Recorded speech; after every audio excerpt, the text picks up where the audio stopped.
ठहरो, जब तक तुम्हारे पति घर वापस नहीं आ जाते तुम कहीं नहीं जा सकते। रूपा, कहाँ जा रही हो? मैं जा रही हूँ चीखने के लिए, चिल्लाने के लिए, दुनिया को ये बताने के लिए कि मेरे साथ क्या अन्याय हो रहा है। तुम तो पहले ही बहुत चिल्ला चुकी हो, अब बाकी क्या बचा? बहुत कुछ नया। क्या नया? तुमने कहा था मैं एक शक की बीवी हूँ, है ना? मैं लोगों पर झूठे इल्जाम लगाया करती हूँ। हाँ? तुम इस औरत को नहीं जानते और न ही इसके साथ तुम्हारा रिश्ता है ना? तुमने आज तक मुझे धोखा दिया, मेरे साथ फरेब किया, मगर आज तुम्हें अपनी बेटी की कसम खाकर कहना पड़ेगा कि तुम इस औरत को नहीं जानते। इतनी छोटी सी बात के लिए मैं अपनी बच्ची की कसम नहीं खा सकता। ये सच है कि मैं इन्हें पहले से जानता हूँ। इसका मतलब ये वही है ना जिसने तुम्हें रास्ते की धूल से आसमान का तारा बना दिया, जिसकी भीख के टुकड़ों पर तुम कुछ से कुछ बन गए। वो भीख नहीं थी, इनका अपनापन था, बड़कपन था। सड़क पर तो हजारों भिखारी पड़े रहते हैं, लेकिन अपने पन की ये मीठी बरसात सिर्फ तुम्ही पे क्यों? बड़कपन का ये दिखावा सिर्फ तुम्हारे लिए क्यों? तुम्हारे जैसे छोटे दिल वाले लोग बड़कपन का मतलब नहीं समझ सकते रूपा। ठीक है, मैं छोटे दिल वाली हूँ, लेकिन एक दिन तुम्हें अपनी गलती का एहसास होगा, तब तुम जानोगे कि समाज की नजरों में तुम कितने बड़े गुनहगार हो। मैं तुम्हारा घर छोड़कर जा रही हूँ और यहाँ तब तक दोबारा कदम नहीं रखूंगी जब तक तुम्हें तुम्हारे किए की सजा ना मिल जाए।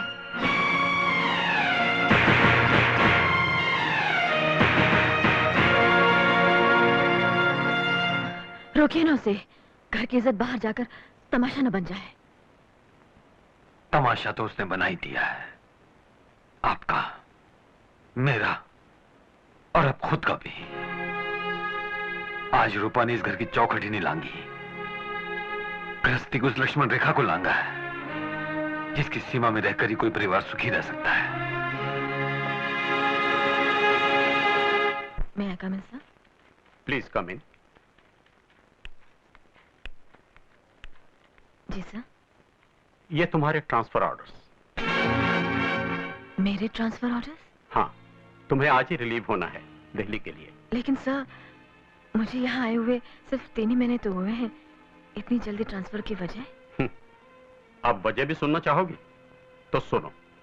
तुम्हारे मोहल्ले के लोगों ने तुम्हारे खिलाफ ये लिखित शिकायत भेजी है कि प्रकाश चंद्र नाम के एक शादीशुदा मर्द के साथ न सिर्फ तुम्हारे नाजायज ताल्लुकात हैं, बल्कि समाज को अंगूठा दिखाकर तुम उसी के साथ रह भी रही हो। इससे पहले कि चारों तरफ हो रही तुम्हारी बदनामी का असर हमारे बैंक की साख पर पड़े, तुम्हारा यहां से ट्रांसफर कर दिया गया।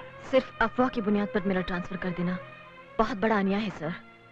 आप मेरा पिछला रिकॉर्ड देखिए, मेरे कलीग से पूछिए, क्या मैंने कभी किसी को शिकायत का मौका दिया है? अगर ये सिर्फ अफवाह ही होती तो हम भी इसे टाल जाते, लेकिन चूंकि ये शिकायतनामा प्रकाश चंद्र की बीवी ने खुद हमें ला कर दिया है, इसलिए हमने ये कदम उठाना मुनासिब समझा।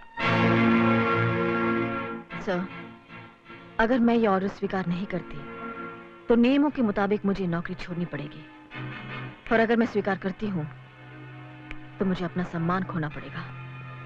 इसलिए मैंने फैसला किया है कि मैं खुद ही इस्तीफा दे दूं। एक बात और अच्छी तरह समझ ले बुढ़ाओ, उस लुच्चे लफंगे के साथ अगर मेरी बहन को जबरदस्ती भेजने की कोशिश की तो याद रखना यहाँ खून की नदियां बह जाएंगी। नहीं, यहाँ नहीं, यहाँ नहीं। अरे आओ प्रकाश, आओ। भाई लगू बाबूजी, लंबी उम्र है तुम्हारी, तुम्हारे ही बारे में बात हो रही थी। जीते रहो बेटे। बड़ा प्यार उमड़ रहा है, पहले इससे पूछो यहाँ क्या करने आया है। मेरे ख्याल से उस चुड़ैल ने मेरे पलंग पर सोने से इनकार कर दिया। शायद ये नए पलंग के लिए पैसे मांगने आए हैं। कोई भी आदमी उस घर में आना पसंद नहीं करेगा जहां पर उसकी बीवी उसके घाव पर नमक छिड़कने के लिए बैठी हो। अपने आत्मसम्मान का गला घोटकर आज मजबूरन मुझे यहाँ आना पड़ा तुम्हें घर वापस ले जाने के लिए, वो भी इसलिए कि मैं किसी बेकसूर लड़की की बेइज्जती का कारण नहीं बनना चाहता। बड़ी फिक्र है उसकी। अरे बेइज्जती तो उसकी होती है जिसकी कोई इज्जत हो, लेकिन वो तो उसकी जगह अगर तू होती तो अपनी इज्जत का कचरा कराने में कोई कसर नहीं छोड़ती। जानती है वो लड़की कहाँ रहती है? मेरे शरीफ दामाद के घर में, जिसकी नजर लक्ष्मण की तरह पराई औरतों के पांव से ऊपर नहीं उठती। हाय हाय हाय हाय, लक्ष्मण की तरह देखो तो कैसा दामाद मिला है इनको। अरे हाथ पांव जरा कम चलाओ, बुढ़ापा है, गिर पड़ोगी, मर जाओगी। दामाद जी, मैं हाथ जोड़ के कहता हूँ, इसकी गलतियों को माफ कर दो और इसे अपने साथ घर ले जाओ। तुम सब कान खोलकर सुन लो, जब तक वो बच्चलन औरत उस घर से नहीं निकाली जाएगी, मैं वहाँ कदम भी नहीं रखूंगी, चाहे इसके लिए कोई मेरी जान भी क्यों ना ले ले। लेकिन मैं तुम्हें आज शाम तक का मौका दे रहा हूँ। अगर तुमने घर आकर सारे मोहल्ले के सामने उन गंदे शब्दों को वापस नहीं लिया जो तुमने एक शरीफ और इज्जतदार औरत के लिए कहे थे, तो आइंदा इस घर में मैं नहीं, मेरा वकील आएगा तलाक के कागजात के साथ। ये क्या कह रहे हो दामाद जी? माफ कीजिए बाबूजी, मैं मजबूर हो चुका हूँ।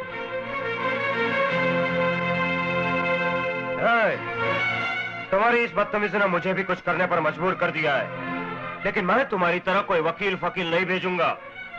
अगर आज शाम तक अपनी रखेल को घर से बाहर नहीं निकाला, तो मैं तुम्हारी इस लाडली बहन को इस घर से धक्के मारकर उठाकर बाहर फेंक दूंगा, समझे? मेरी बहन ने किया क्या है जो तू उसे घर से निकाल देना चाहता है?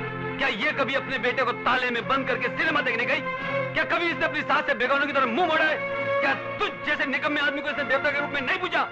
मुझे निकम्मा कहता है? तेरी ये मजाल, मेरे टुकड़ों पर पलने वाला आज मुझे भी हाथ उठा रहा है। जिस पत्नी की बदौलत तू ऐश कर रहा है, दुनिया तुझे इज्जत की नजरों से देखती है, आज तू उसी को घर से निकालना चाहता है।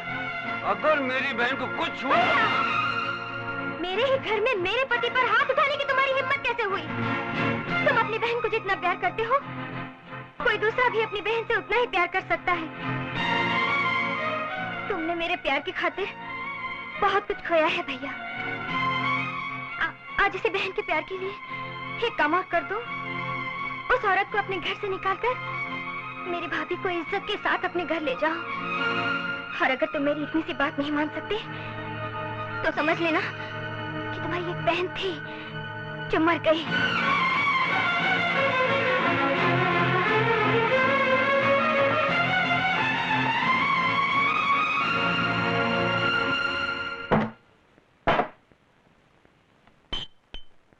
जिन बहनों को हम भाई लोग जी जान से चाहते हैं, उनका भाइयों को इस तरह परेशान करना कानूनन जुर्म है यार। हम दोनों शरीफ घर के लड़के हैं यार। इस दारू के अड्डे में हमारा क्या काम, पकड़ाना पड़ा। तुम आए हो अपनी बहन का प्रॉब्लम भुलाने और हम आए हैं अपनी बहन का प्रॉब्लम सुलझाने। तो ठीक है यार, एक और हो जाए। ये खत्म करो, खत्म करो। चीयर्स।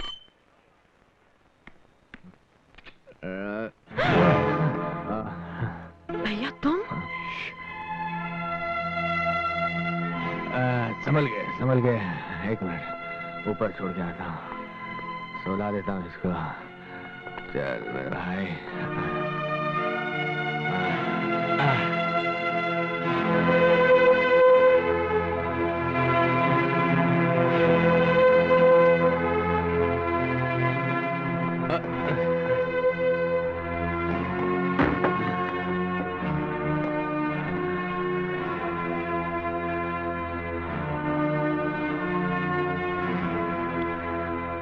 तुम्हें बुरा लग रहा होगा कि मैंने शराब पी।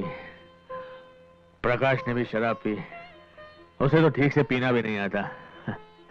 ये तो अच्छा हुआ मेरी नजर उस पर पड़ गई और उसमें यहां ले आया। बेचारा बहुत बहुत परेशान मालूम होता है। तूने तो बड़ी आसानी से कह दिया कि यहां से चले जाओ, अपनी समस्या मैं आप सुलझा लूंगी। लेकिन तू क्या समझती है कि तेरा भाई तुझे मुसीबतों की चक्की में पिसने के लिए अकेला छोड़ देगा? अरे क्या तेरी प्रॉब्लम मेरी प्रॉब्लम नहीं? मेरे पास दिल नहीं है? और सुन, एक भाई को उसके कर्तव्यों से दूर हटाना कानूनन जुर्म है। कानूनन जुर्म है।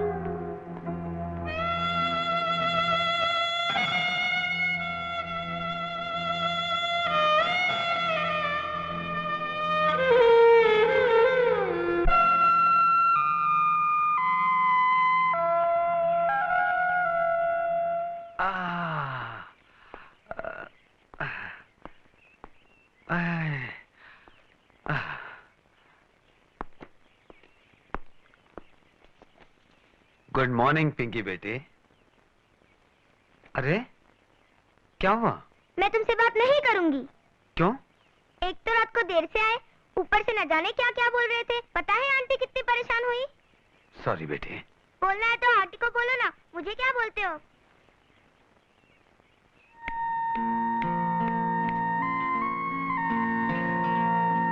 मेरी वजह से आपको बहुत तकलीफ उठानी पड़ी। I am sorry. सोचा शायद गमों की आग शराब के सैलाब से बुझ जाएगी, लेकिन वैसे मैं पीता नहीं हूं। अपने दर्द से लड़ते लड़ते मैं थक गया हूं। आपके दर्द की वजह भी तो मैं ही हूं।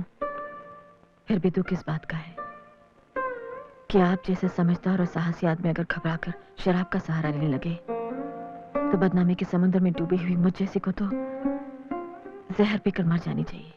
मैडम, ये सच है कि आपके लिए कभी मेरे मन में प्यार की गहरी भावना थी, आपको पाने की चाहत थी, लेकिन वो सब तो तभी खत्म हो गई।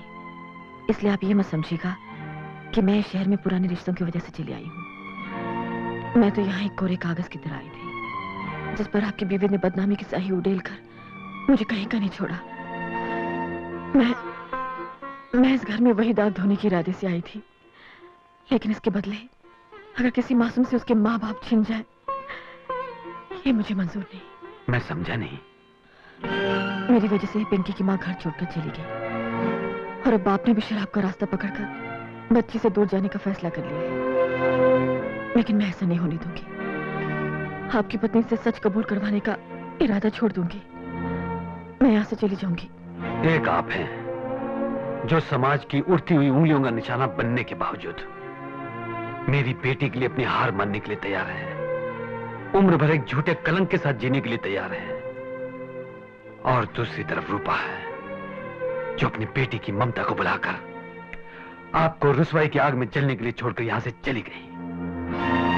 नहीं मैडम, नहीं। जिसके लिए मेरे मन में इतनी इज्जत हो उसे तिल तिल करके मरता हुआ नहीं देख सकता।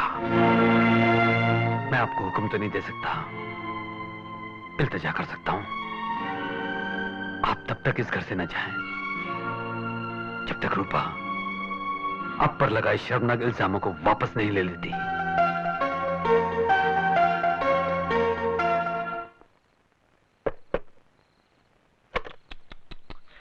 भरी बहार में खिजा क्यों चली आई है कि नजर किसने मेरे फूल को लगाई है। तेरे गमों से गुलशन की आग क्यों भर आई है। ये हमारे जज्बात थे। अगर हम चाहते तो अपने मुंह से भी कह सकते थे, मगर तुम तो जानती हो हम जो भी करते हैं जरा हट के करते हैं। सच, मुझे देखकर बड़ा दुख होता है कि भरी जवानी में तुम यहां तिल तिल करके जलती रहती हो और वहां तुम्हारा दिल फेंक मियां गैर औरतों के साथ में इश्क की शतरंज खेल रहा है। यूं बैठे रहने से काम नहीं चलेगा। देखो, तुम्हें भी ईंट का जवाब पत्थर से देना चाहिए। अभी भी कुछ नहीं बिगड़ा।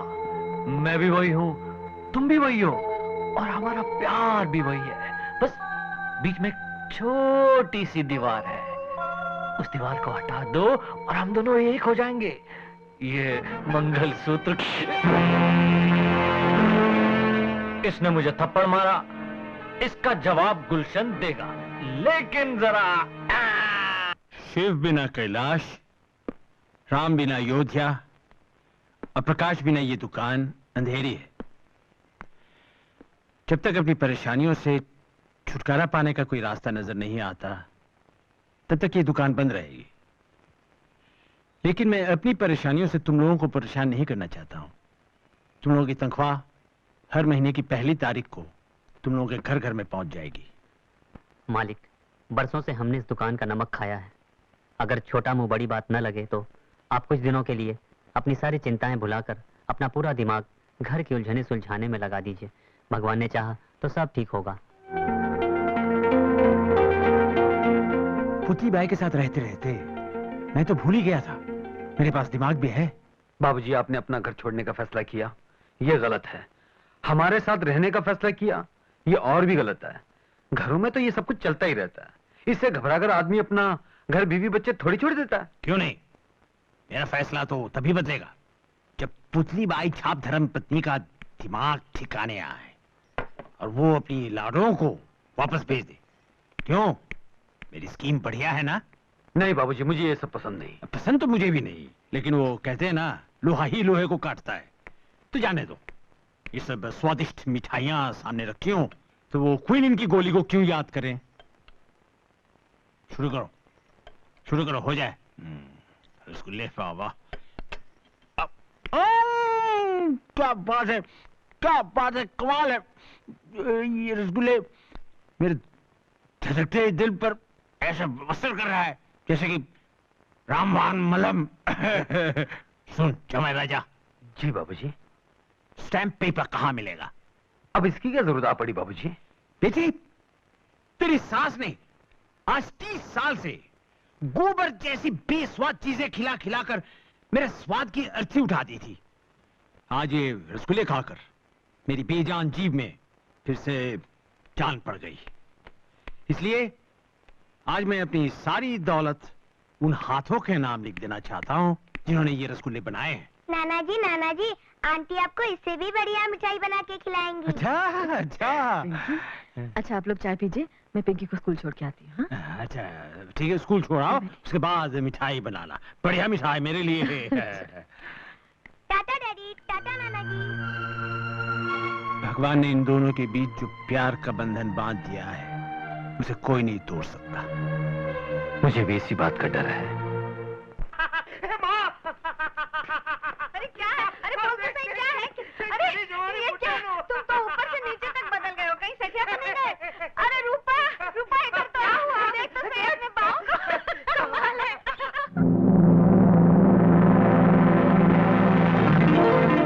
सिर्फ मेरे कपड़े ही नहीं बदले, मेरा दिल, मेरा दिमाग, सब कुछ बदल गया है। मुझे लगता है उस चुड़ैल ने जैसे खिला पिलाकर इनको बस में कर लिया है ना, वैसे ही बापू पर भी जादू फेर दिया है। क्या खिलाया था बापू? भांग के लड्डू।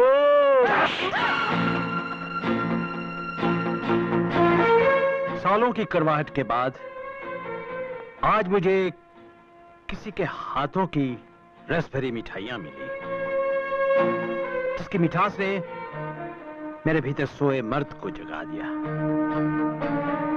आज मैंने जाना कि वही हर स्वर्ग हो सकता है जिसका मर्द उसका स्वामी हो। क्या क्या क्या क्या? स्वर्ग, स्वामी? बातें तो ऐसे कर रहे हो जैसे सीधे स्वर्ग से सिधारे हो। बिल्कुल, प्रकाश का स्वर्ग जैसे घर देखकर ही मुझे मालूम हुआ कि आज तक मैं नर्क भोग रहा था। तुम्हारा दिमाग खराब हो गया।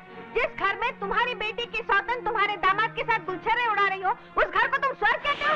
औरत होकर औरत के लिए ये सब गंदी बातें बोलते हुए शर्म नहीं आती तुम्हें? किसी तुम कोसे जा रहे हो, वो प्रकाश को नहीं, प्रकाश की बेटी को सीने से लगाए रखी है। उस पर 100 लांछन लगाकर तुम्हारी मूर्ख बेटी यहां चली आई। बेटी, बेटी, एक स्त्री के लिए पति और बच्चे से ही घर बनता है। अभी भी वक्त है, अपना घर, अपने पति, अपनी बच्ची को बचा ले। है कि ऐसा ना हो कि तेरे घर में जो है वो बन गई तेरी बच्ची की मां और तू सिर्फ आंटी बनकर रह गई।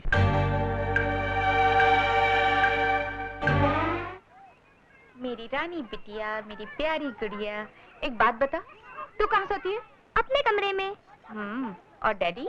वो भी अपने कमरे में। और वो कहाँ सोती है? वो कौन? अरे वही। अच्छा वो आंटी, वो मेरे साथ। हाँ, थैंक गॉड। शारदा, मेरा एक काम करेगी? बोलो।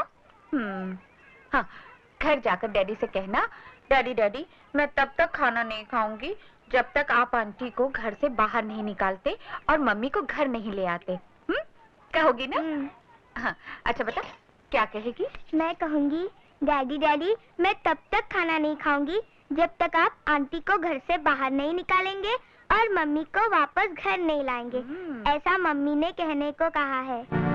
अरे चुड़ैल डायर, जैसा बाप वैसी बेटी।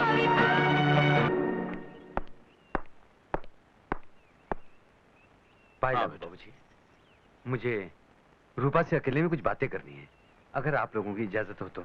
अब बात करने को बचा ही क्या है? तुम चुप रहो। बेटा, अपनी बीवी से बात करने के लिए किसी की इजाजत की जरूरत नहीं होती। बाबूजी, इस घर में बस एक आप ही समझदार हैं।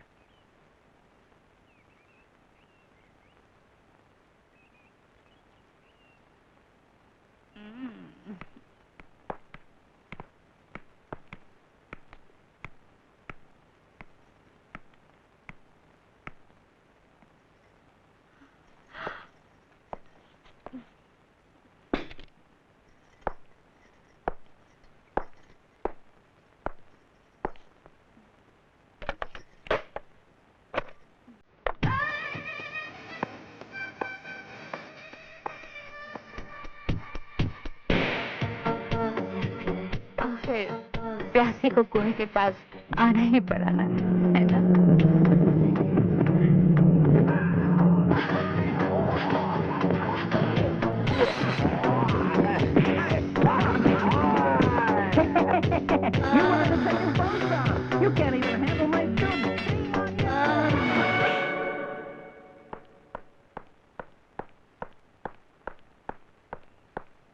लगता है सब ठीक हो गया बेटा?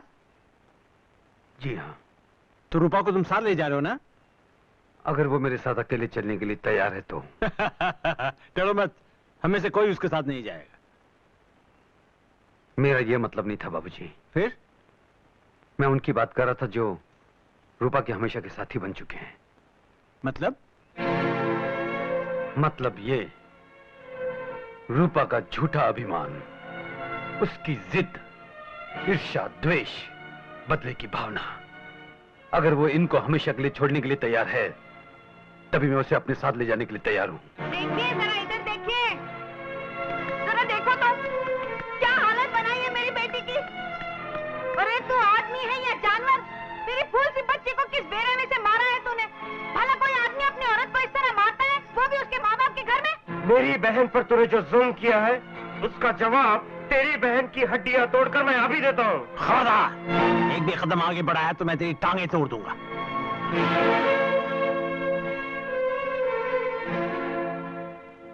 बेटे, सारा घर जब तुम्हारे खिलाफ हो चुका है, तब सिर्फ मैं ही तुम्हारे साथ था, तुम्हारी इज्जत करता था। मैं ये नहीं कहता कि मेरी बेटी ने कोई गलती नहीं की, लेकिन तुम्हारे जैसे समझदार आदमी का अपनी बीवी को बेदर्दी से मारना, यह गलत है। फिर तुम में और रूपा में फर्क ही क्या रहा?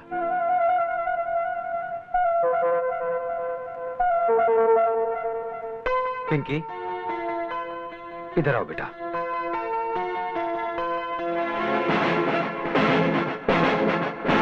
आपने कहा था कि मैं इंसान हूं या जानवर। ये देखिए, इस फूल सी बच्ची के घाव देखिए और देखकर ये बताइए कि इसे मारने वाला इंसान है या जानवर। हाँ हाँ, मैंने इसे मारा। मैंने इसे 9 महीने पेट में रखा। क्या एक माँ को अपनी बेटी को मारने का भी अधिकार नहीं? 9 महीने पेट में रखने से कोई औरत माँ नहीं बन जाती। क्या तुमने एक माँ की तरह कभी इसे अपना दूध पिलाया, कभी अपनी बाहों में झुलाया, कभी सीने से लगाकर प्यार किया? नहीं। जब तुमने माँ का कर्तव्य नहीं निभाया तो तुम्हें माँ के लेने का कोई अधिकार नहीं। और हाँ, एक बात याद रखना, आज के बाद तुम पिंकी के साए को भी नहीं छू सकोगी।